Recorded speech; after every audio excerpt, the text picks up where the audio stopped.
Oi, meus amores, vai cair uma chuva, gente, pra cá, olha só como que tá. A ventania só, olha. Olha só, meus amores. Tava muito quente esses dias, olha aí, ó. Vai cair uma chuva, o vento e tudo mais, ó. Só. Um vento forte, ó.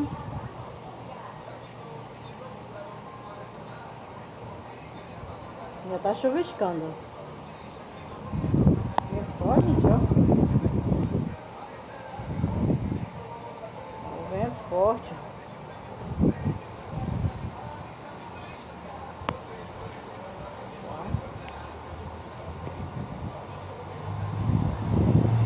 O vento, ó.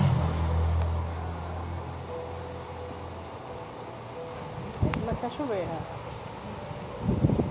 Olha só. Começou a chover já, tá chovendo.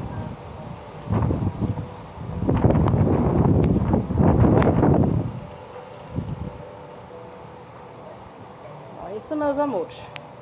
Acá vai chover, graças a Deus. Tava muito quente, meus amores. Quente demais. Graças a Deus vai chover. Aquele que tá carequinha ali, gente, sem folha, é um pé de taperebá, que o pessoal fala outro nome aí que eu esqueci o nome, mas aqui nós conhecemos como taperebá. E em tempo de verão, ele fica assim, ó, sem uma folha, mas ele tá vivo. Aquele outro pé lá, balançando lá, ó, é um pé de embaúba. Não sei se vocês conhecem embaúba roxa. Aí esse daqui que tá balançando ali é um pé de açaí, é 3 pés de açaí, ó. Na verdade são vários, né? Lá, aquele outro lá é embaúba branca. Olha só. Olha só, meus amores.